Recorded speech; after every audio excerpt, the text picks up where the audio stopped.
pagi, salam sejahtera bagi kita semua. Saya, Helila Lasari, akan memaparkan materi mengenai hakikat pendidikan anak usia dini.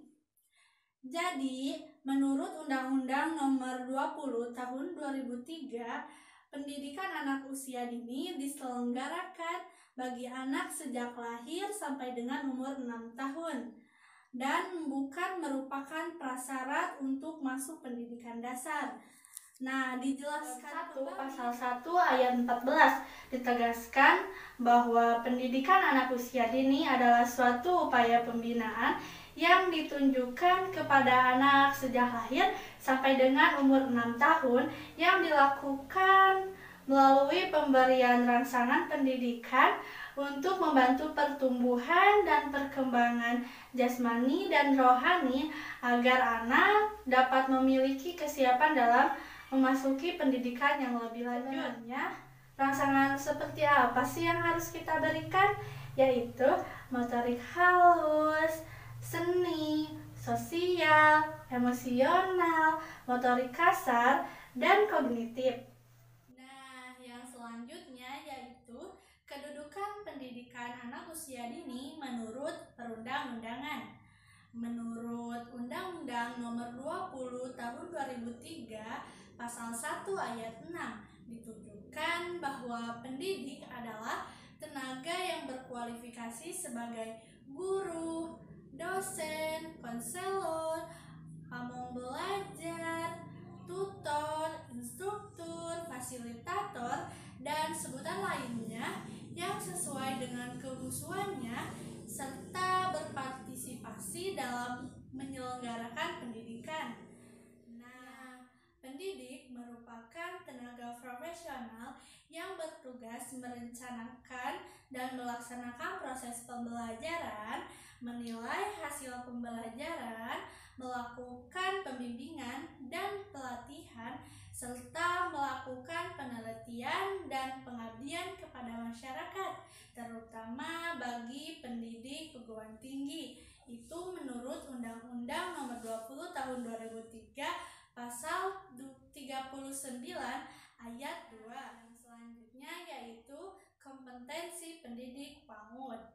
Nah, yang pertama yaitu kompetensi kepribadian, mencakup kemampuan untuk dapat yang pertama menampilkan diri sebagai pribadi yang jujur, mantap, stabil, dewasa, berwibawa, serta arif dan bijaksana. Nah, yang kedua yaitu berakhlak mulia dan menjadi teladan bagi peserta didik dan masyarakat sekitar. Nah, yang selanjutnya yaitu memiliki jiwa dan sikap dan berperilaku demokratis serta memiliki sikap dan komitmen terhadap profesi serta menjunjung kode etik pendidik. Nah, selanjutnya yaitu kompetensi sosial, mencakup kemampuan untuk dapat yang pertama bersikap terbuka, objektif, dan tidak diskriminatif. Nah, yang kedua yaitu berkomunikasi dan bergaul secara efektif dan santun dengan peserta didik. Dan yang ketiga yaitu berkomunikasi dan bergaul secara kolegial dan santun dengan sesama tutor dan tenaga kependidikan. Yang keempat yaitu berkomunikasi secara empati dan santun dengan orang tua atau wali peserta didik serta masyarakat sekitar. Nah, yang selanjutnya yaitu kompetensi profesional, mencakup kemampuan untuk dapat yang pertama menguasai substansi aspek-aspek perkembangan anak.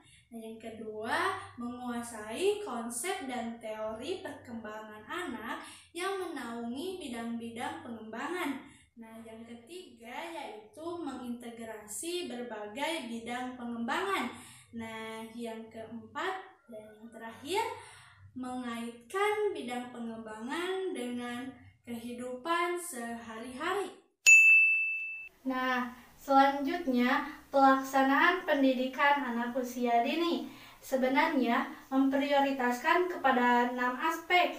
Yang pertama, berorientasi pada kebutuhan anak dalam mengoptimalkan semua aspek perkembangan anak. Nah, yang kedua, belajar melalui bermain.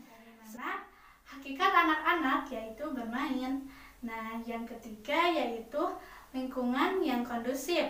Dalam hal ini, kita sebagai calon guru harus memastikan lingkungan anak-anak yaitu rapi, nyaman, aman, bersih, juga menarik tentunya ya.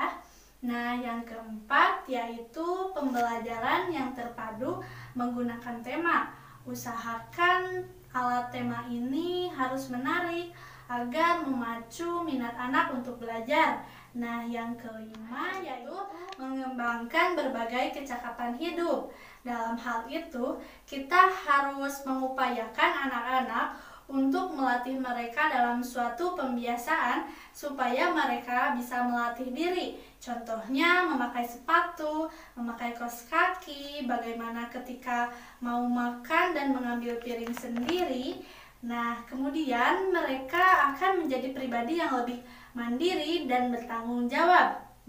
Yang terakhir, yang keenam, yaitu menggunakan media dan sumber belajar yang konkret. Dalam hal ini, anak-anak belum bisa membedakan antara imajinasi dan kenyataan. Jadi, sebisa mungkin ketika pembelajaran, kita menghadirkan bentuk yang real, supaya anak-anak tidak menerka-nerka.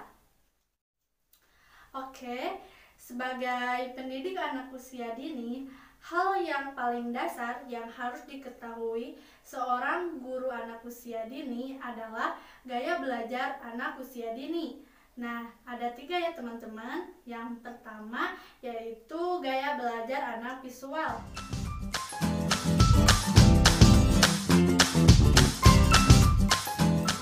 Dengan memperlihatkan gambar, karena mereka lebih bisa stay on their mind lebih lama ketika mereka juga melihat objek secara langsung dan juga menggambarkan, sehingga anak-anak lebih bisa memahami pembelajaran yang kita berikan. Nah, yang kedua yaitu gaya belajar anak.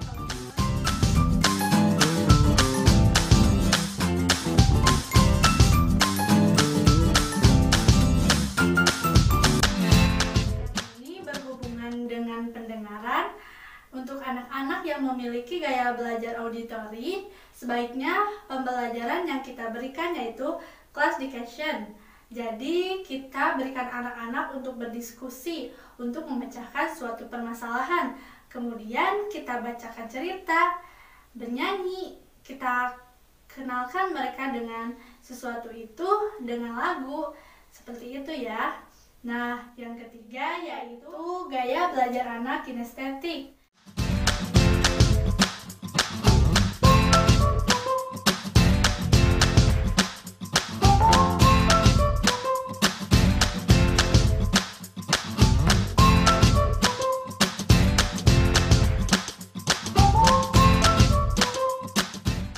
Nah, anak-anak yang seperti ini jarang-jarang untuk bisa duduk diam.